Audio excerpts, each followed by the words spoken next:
Welcome to the Calallen Softball Coaches Show.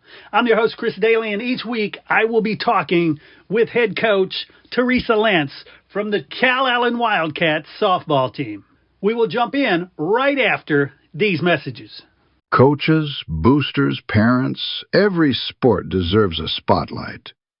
From football and volleyball to basketball, soccer, baseball, softball, track, wrestling, and more. Give your athletes a weekly coaches show that builds pride and raises funds. Lone Star Podcast Network makes it turnkey. You talk for a few minutes. We handle production and distribution. Sponsors love it. Families share it. And your program benefits. Get the free information kit at LoneStarPodcast.com/coaches. That's LoneStarPodcast.com/coaches. Your team, your sport, your show.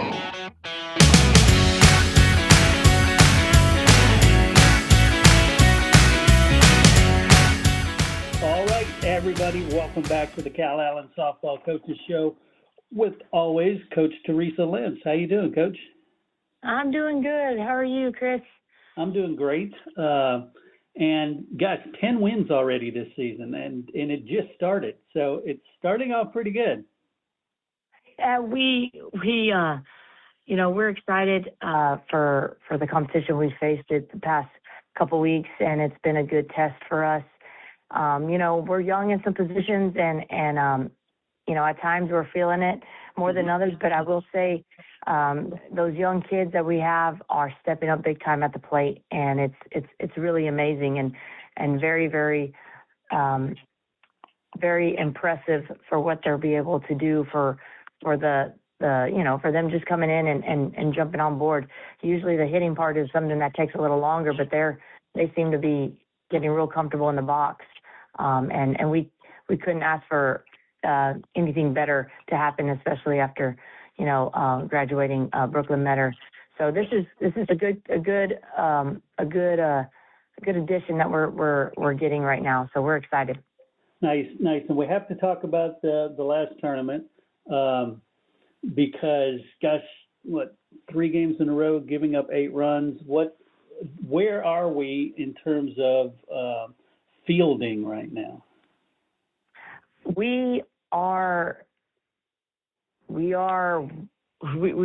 It's tough. We just got basketball last week, and honestly, I praise the basketball girls because they came to our games Thursday. They went to basketball practice Thursday morning. They left with us Thursday morning right after basketball practice. Played 2 games that day. Woke up, played game 1 on Friday. After game 1, I can't remember who we played. I apologize. Okay. I think it was Breckenridge and they were a very good team. They leave and they head to Port Aransas to play in a playoff basketball game. And that was at 6:30. Play that game and they lose by, I want to say, 7-8 points. I'm not too sure. It was a close game. Unfortunately, then they're out of the playoffs. Then they come back in the middle of the night, driving all the way back. And I feel bad for their parents as well. Yeah. And then they play 2 games on Saturday. And so, those girls, that's Audrina, that's Audrina Almaraz, Kylie Butcher, and Cody Forbes. And, they start on basketball, if not, they're key players. And then they start for us. And so, it's been tough to have a practice the way we need to on the field. We don't have our full team. I'm not trying to make excuses, but there's just things we haven't been able to address collectively, and it showed. And that's the way the game works. And then of course we have some new kids in some positions they might not have played before, but that's just what we're needing right now. So we'll figure it out. The good thing is I feel that everything, and I think everybody else feels on the team, that everything that's happening we can fix and we can improve on. And that hitting aspect is so important that, we have those kids that are, taking care of it at the plate. So I think we just got to fine tune some stuff, and we're hitting against good pitching. In fact, I think we hit better last weekend than we did in our tournament. And I would say we're facing better pitching. So we're getting better there. And this next weekend is even harder. We play, I think, 5 out of the 6 teams we play are ranked in the top, I want to say 25, if not 20 of their division. And so it's exciting for us. We know it's going to be tough. We know it's going to be challenging, but we really know that there's no other way for us to see where we're at and where we need to be other than facing that. Definitely. And other than the basketball girls who, stepped up with some really tough, travel and things going on, call out some of the names of the girls who really did well in these tournaments. Oh, okay. Well, so, Jordan Thibodeau, she pitched amazing for us last week. She, there was that Smith and Valley game. That was a battle, back and forth. We were up, they were up, we were up, they were up. And in those games, some great hitters that we were going against all weekend, but especially in Smith and Valley. And she could have easily just kind of crumbled, given up on herself, given up on the situation and her and the team. And, she didn't. She kept us in it, and she kept fighting in the circle and keeping us in the game. And sure enough, we were able to come through. And that's what we need from her. And it was really, I don't know if we've had a battle like that with a team in a while. And that was kind of one of our first ones. So it was exciting to see. It was good for us. It was a good test for us. We needed to see how we could handle that. And I was super proud of Jordan and the girls. I would also say we had I can't remember how many home runs we had. I'm terrible at this, but girls that have never hit home runs before ever. Hannah, Jordan's sister, Hannah Thibodeau, hit her first home run. Nice. I want to say Chloe Valdez hit her first home run. Candace Esquivel hit her first home run. Oh my gosh, I don't want to miss anybody. Everybody was hitting home runs. Like it was crazy. I think we had one game where 5 girls hit home runs. I could be wrong, but I'm pretty sure we did. Wow. It was, Kylie Butcher hit a home run. Jordan hit a home run. Audrina hit a home run. BB hit Jordan hit a couple home runs. Kylie hit a couple home runs. BB hits a monster home runs. Jordan hit monster home runs. Addie Wattis hit some monster home runs, and she's a freshman, and she's just, getting real comfortable in there. It was just really, really awesome to see how the girls are responding at the plate with their bats and letting that kind of take care of it.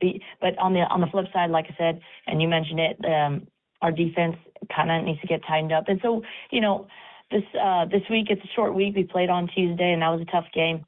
Not too much time to get to work on stuff, but we'll get that time, and we'll make sure we get where we need to be. And I was really proud of the girls after this past weekend. They're like, Coach, we need to do ladders.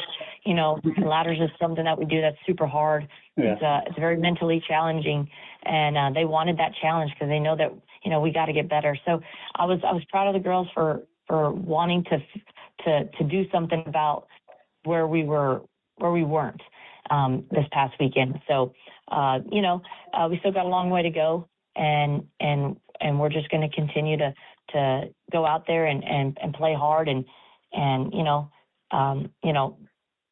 these girls are talented and hopefully they're doing this and just going all out and having fun because when you see them play at their best, you see them giving it everything. It's a thing of beauty. Yeah, no doubt. And you mentioned already you're on your way to another tough bunch of games.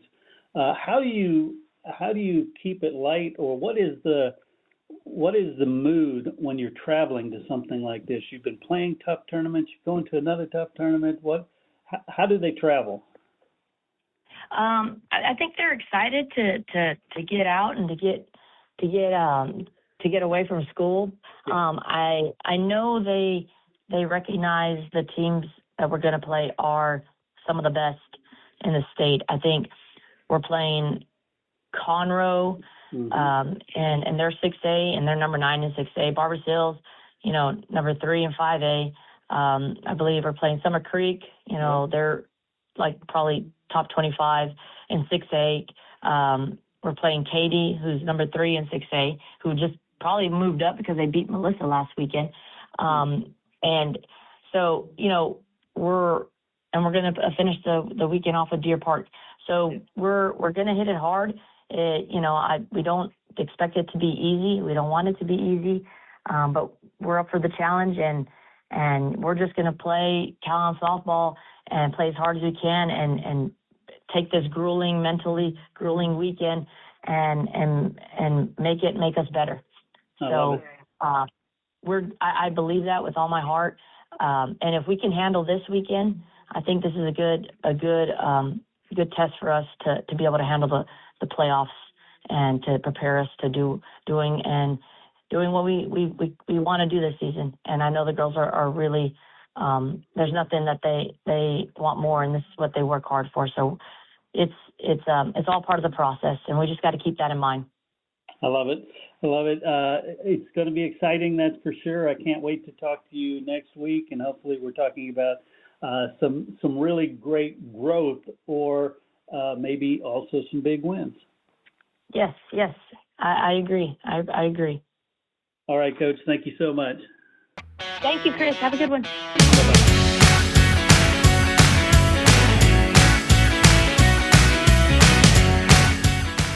We also need to thank Downtime Services. Downtime Services offers specialized on-site field machining services that maximize your uptime without sacrificing quality.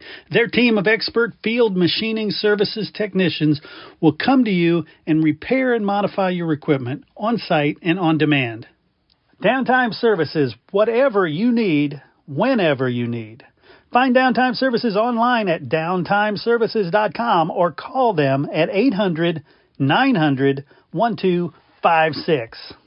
Hey, would you like to have your company associated with this historical Calallen softball team? Well, you can. It's very simple. Become a sponsor on the show, and each week, tens of thousands of Calallen softball listeners will hear about your company in every episode, all the way to what is hopefully a historic four-peat for state championships. Give a call to 713-269-4620, and we'll let you know how you can get your company associated with this amazing team. That's 713-269-4620.